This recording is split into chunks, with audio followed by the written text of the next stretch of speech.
Those who have the why to live can bear with almost any how. Don't aim at success. The more you aim at it and make it a target, the more you are going to miss it.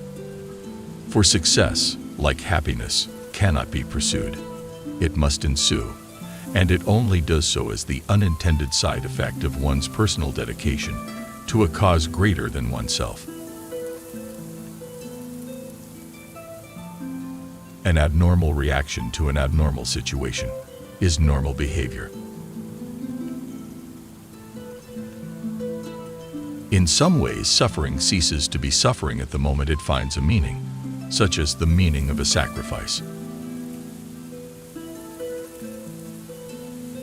What is to give light must endure burning.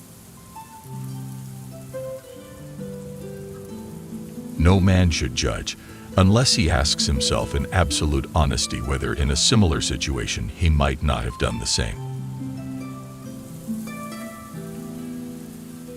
The truth, that love is the ultimate and highest goal to which man can aspire. It did not really matter what we expected from life, but rather what life expected from us. Life is never made unbearable by circumstances, but only by lack of meaning and purpose. If there is meaning in life at all, then there must be meaning in suffering. Our greatest freedom is the freedom to choose our attitude. I recommend that the Statue of Liberty on the East Coast be supplemented by a Statue of Responsibility on the West Coast.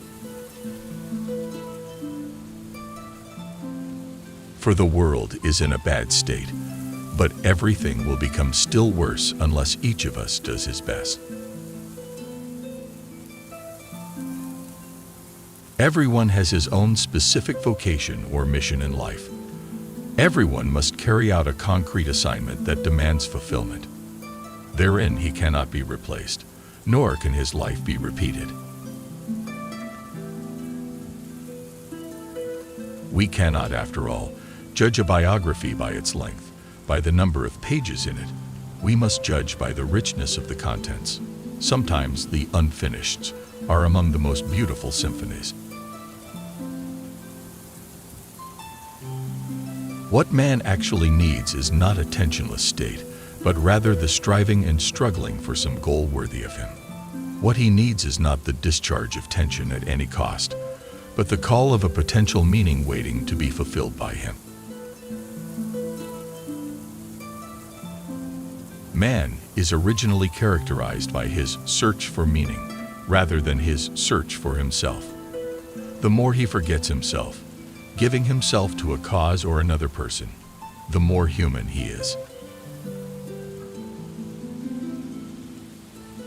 Ironically enough, in the same way that fear brings to pass what one is afraid of, likewise a forced intention makes impossible what one forcibly wishes. Pleasure is, and must remain, a side effect or byproduct.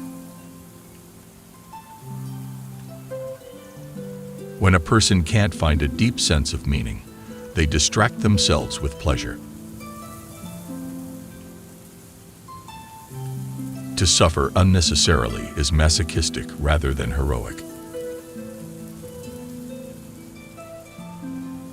Mental health is based on a certain degree of tension, the tension between what one has already achieved and what one still ought to accomplish.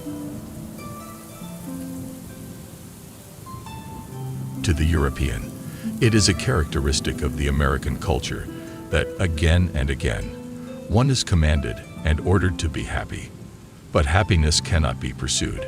It must ensue.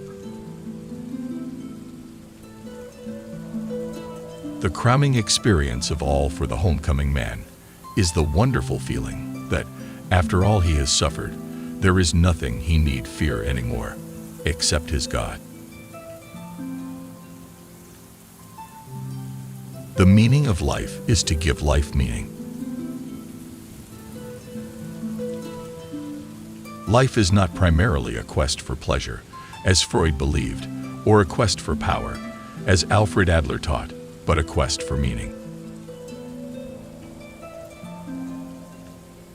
A life of short duration could be so rich in joy and love that it could contain more meaning than a life lasting 80 years. The point is not what we expect from life, but rather what life expects from us.